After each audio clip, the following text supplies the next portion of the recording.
And joining us now on the line from Washington, D.C. to discuss what's wrong with the Republicans, Brink Lindsey, the Vice President for Research at the Cato Institute. Brink, it's good to have you on the program again. How are you tonight? It's great to be on. I'm doing just fine. Glad to hear it. In recent decades, libertarians, of course, have normally been associated with the Republican Party in your country. So as a member of what is arguably America's most important libertarian think tank, why are you suggesting a libertarian break with the Republicans? Well, I think there has been a long-standing, decades-long tactical alliance between economic libertarians and social conservatives. This is the modern conservative movement, really forged by William F. Buckley in National Review magazine. The idea was called fusionism, to combine libertarianism and traditional values into a political mix called conservatism. I think that alliance has been breaking up in recent years as the conservative movement and the Republican Party that it dominates have drifted away from any kind of attachment to libertarian values or libertarian policies, and instead have embraced a kind of right-wing populism, often quite friendly with big government, often quite hostile to individualism and individual liberty, and something that libertarians just don't see any political value in associating with. And so I think you've been seeing in recent years libertarians peeling away from the conservative movement from the Republican Party. Some of them have come back, at least hesitantly, because of opposition to Obama's economic policies, but right now you have libertarians feeling like they're in the political wilderness and that neither party and neither conservatism nor contemporary liberalism really represents them at all. Well, let me remind you of something you wrote in the New Republic a few years ago and share it with our viewers as well. Here's the quote. "The real problem with our politics today," you wrote 3 years ago, "is that the prevailing ideological categories are intellectually exhausted. Conservatism has risen to power only to become squalid and corrupt. Liberalism, meanwhile, has never recovered from its fall in the mid-60s. Ever since, it has lacked the vitality to do more than check conservative excesses." If conservatism, as defined here, has run its course, and you're not a fan of liberalism as defined in the 1960s, what are you suggesting in its place? Yeah, so we see now enthusiasm amongst American progressives that the liberal moment is finally at hand. Democrats won big victories in the congressional elections of 2006 and then the congressional and presidential elections of 2008. There was a lot of kind of hopeful, maybe wishful thinking on the part of people on the left that their wilderness years were over, that there really was a kind of latent progressive majority in America that had been bamboozled into supporting Republicans because of culture war politics, and now it was their chance. They had a charismatic president, big majorities in Congress, time to launch the great progressive revolution. Rahm Emanuel, President Obama's chief of staff, saying we can't let this crisis go to waste. And now things have really hit a logjam as the legislative agenda of the Democrats is bogged down on one front after another. So what it turns out, I think, is that we didn't see a great sort of resurgence in the fortunes, or the ideological fortunes of liberalism. We saw just a very strong throw the bums out reaction after the disastrous Bush years. So right now, I think our politics are quite stalled. We've seen a huge drop-off in people who identify themselves as Republicans, but not a big increase in people who identify themselves as Democrats. Instead, we've seen a big increase in the unaffiliated. You've coined this new term, libertarianism? Yes, so we've seen this big increase in the none of the above coalition, independents.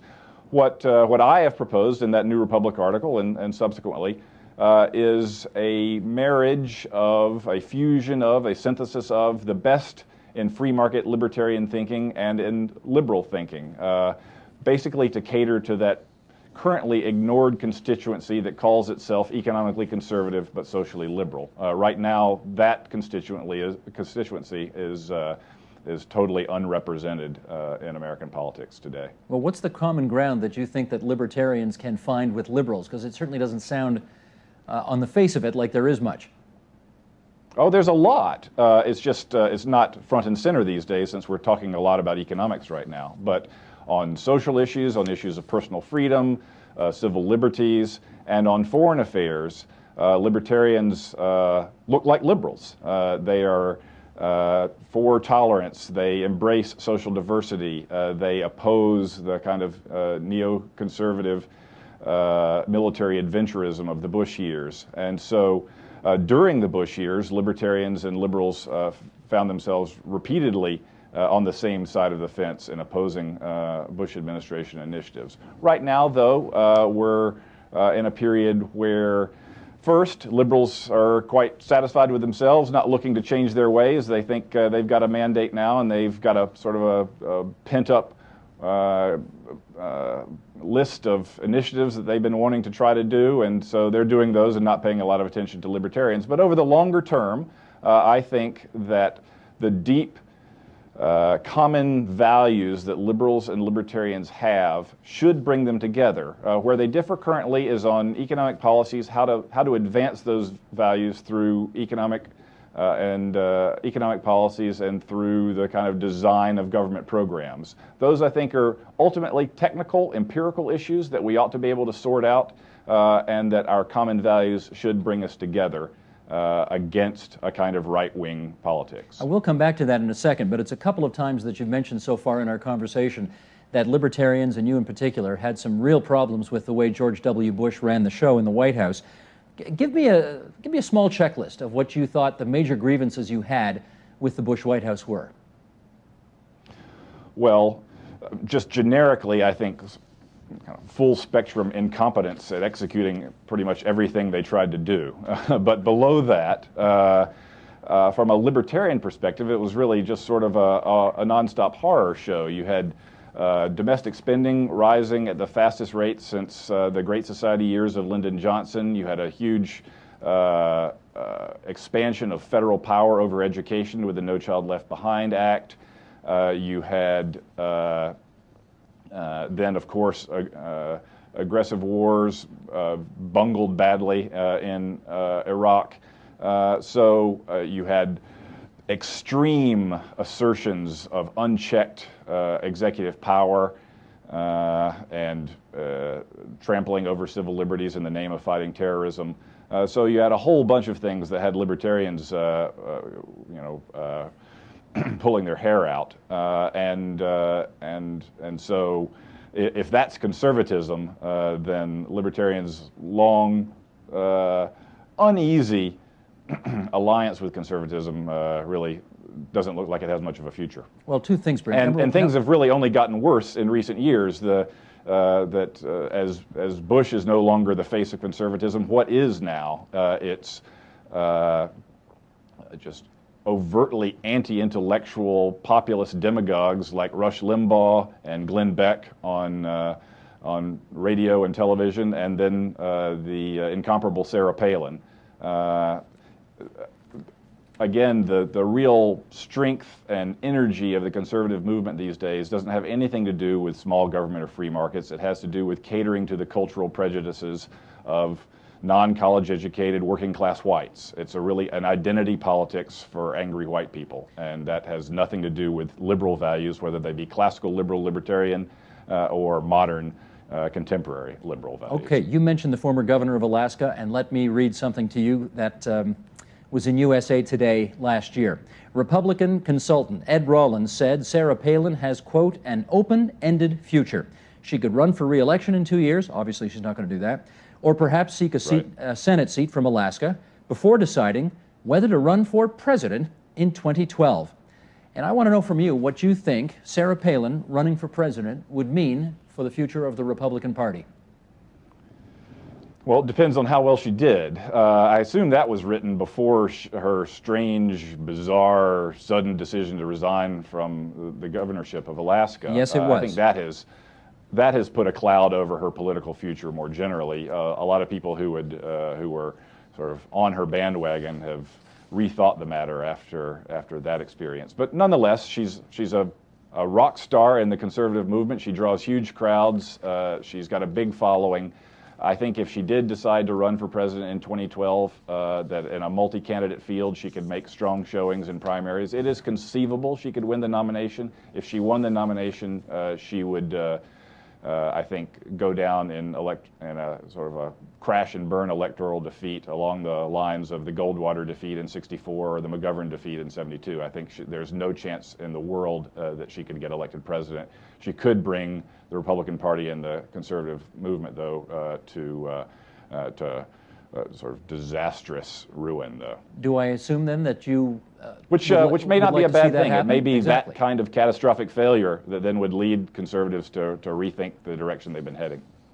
In which case, let me revisit that list then of things that we talked about a few moments ago when you said liberals and libertarians actually have more common ground than perhaps at first blush.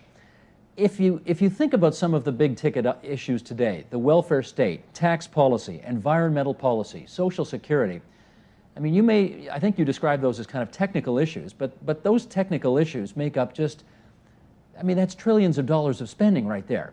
So how Yes. is it that there is this common ground here that you say there is, but on trillions of dollars worth of issues, the two are a long way apart? Yeah, so there's a common ground at the philosophical level between ordinary folks who think of themselves as left of center and who identify with Democrats because they don't like the religious right, they don't like the warmongering of Republicans, and people who think of themselves as center-right because they like smaller government and lower taxes and don't like the sort of labor unions' vision of what good economic policy looks like. So put aside the activists and the politicians today. Clearly they're committed to their ideological agendas and they're not going to suddenly discover the appeal of some new untested intellectual synthesis like the libertarian idea I'm proposing. But out there in the country, some 60% of Americans, it depends on how you phrase the question, but a large plurality or even majority of Americans identify themselves as economically conservative, socially liberal. That is a constituency that neither side caters to these days. The Democratic Party caters to its organized labor base on economic policy. The Republican Party caters to its religious right base on cultural policy, leaving this big middle neglected. So I'm saying that if a completely new cast of politicians and policy experts gathered around an agenda that was socially liberal, but that looked for free market and limited government solutions to social problems, there's a big potential following, and I think it's a way to break out of this tired ideological quagmire between the left and the right that we've been slogging through now for decades. In which case, when you propose this idea to liberals, what kind of feedback do you get? So, again, there's plenty of people who are on the center left who think that sounds great. I've had plenty of people tell me, you know, now I know what I am. I'm a libertarian. That they had always identified as Democrats, but weren't enthusiastic about the kind of interest group politics that dominated the Democratic Party. Weren't enthusiastic in particular about the kind of knee-jerk anti-market policies that Democrats are led to propose through their close alliance with organized labor. So right now, that kind of opinion isn't very strong in the Democratic Party. Right now, the Democratic Party is clearly in the grips of a very sort of strong left, progressive, big government, interventionist government approach to government policy. I think that this approach is not going to work out very well. And so just as during the 80s, Democrats started moving away from their old big government orthodoxies, and we got to someone like Bill Clinton, who was a relatively pro-market, relatively smaller government kind of Democrat. I think we can come around to those kinds of liberals and those kinds of Democrats in the future. Right now, the next year or two, I don't see it that way. But I think the failures and the disappointments that are coming for the Obama administration are going to lay the groundwork for a chastened, more clear-eyed, more market-friendly, more modest about the scope of government to save the world kind of liberalism. And how about your conservative friends? How do they react to libertarianism?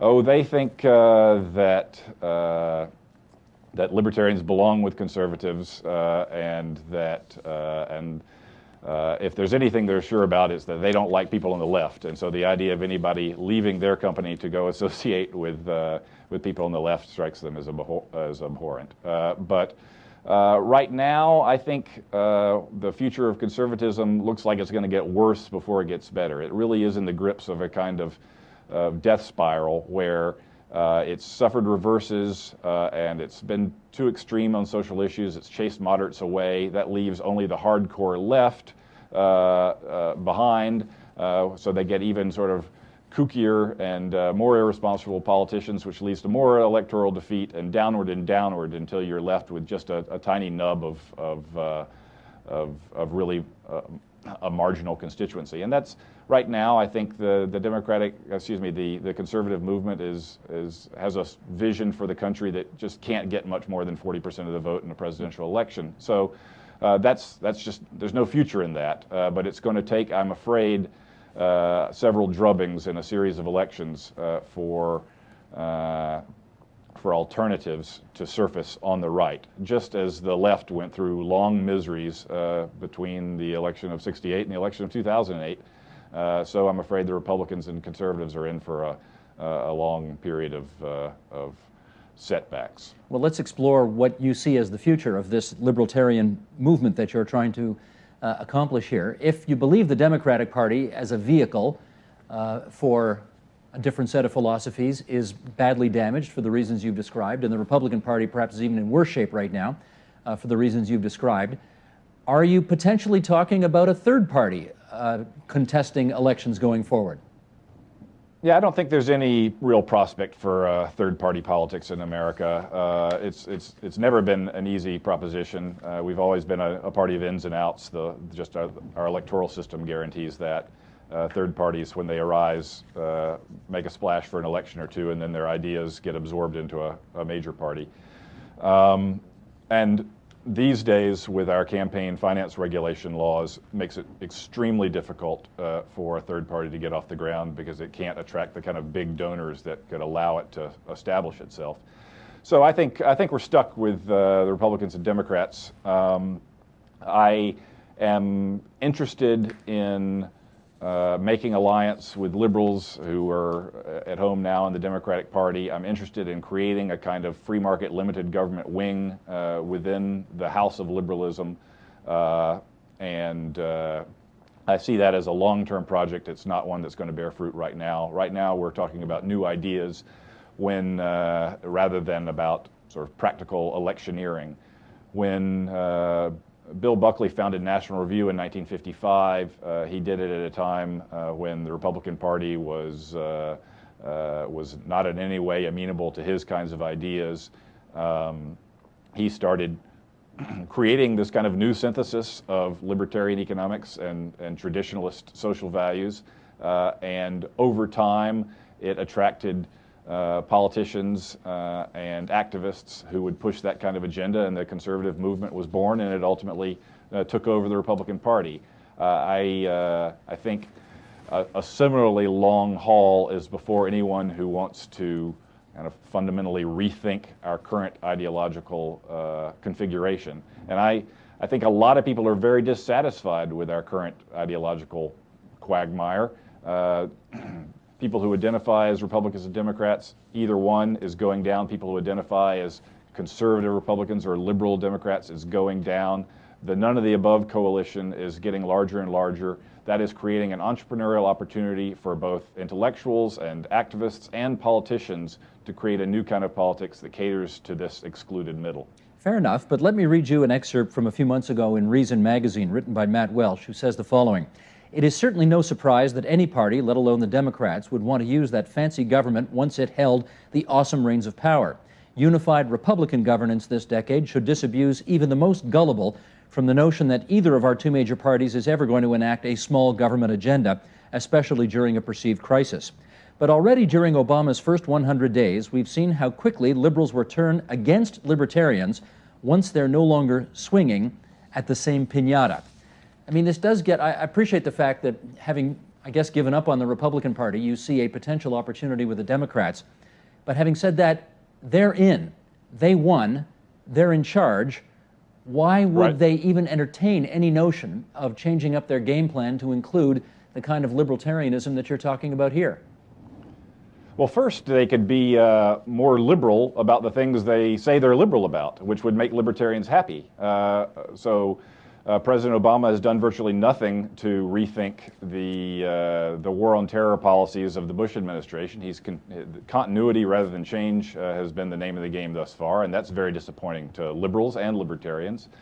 Instead of figuring out how to extricate ourselves from this open-ended commitment in Afghanistan, it looks like he's ready to double down and increase our military involvement there. Again, that's something that's distressing to both liberals and libertarians. So one way in which liberals could court libertarians more effectively, and liberals and libertarians could work together more effectively, is if liberals would just be liberals on social and foreign policy issues. So that's step one. Over time, the idea that the left is incapable of embracing market-based economic reform just doesn't pass any kind of empirical tests. Around the world, we have seen center-left parties embracing privatization, deregulation, trade liberalization. We saw that in Australia and New Zealand. It was labor parties that led the pro-market revolution in policies there. It was a socialist government in Spain that really launched the huge wave of privatizations and deregulation there in the 80s. So we have seen so-called neoliberal parties of the left emerge in other countries. So there's nothing, I think, about being on the left that makes it impossible for you to understand that sometimes smaller governments and more reliance on markets is the best way to achieve progressive objectives. And I am hoping that we can see that kind of learning curve here in the United States. Right now, I think the people who are holding the levers of power are very much folks who are wedded to spending more as the solution to problems, as in the big wasteful stimulus bill, or in government meddling for the sake of government meddling, as in the completely misconceived takeover of the automobile industry, or in just the conceit, the hubristic conceit that government planners know better than everybody else, as in the silly idea about a kind of government-managed transition to a green economy, creating green jobs along the way. Also, the kind of nostalgic desire to revive the moribund private union movement in this country through. Okay, Brink, let me jump in for a second. We're seeing a lot of big government and interventionist thinking in the Democratic Party these days, and I think a lot of it is going to get rejected politically, and then what passes and ultimately gets enacted into policy, a lot of it is going to produce very disappointing results that come back to bite the people who authored the initiatives. So right now, though, I'm afraid libertarians are in a grin and bear it mode, and they're going to have to endure some mistakes being made before we can get constructive about a better kind of liberalism. Okay, we've got to leave it there. Brink Lindsey from the Cato Institute in Washington, thanks so much for joining us on TVO tonight. Thank you for having me.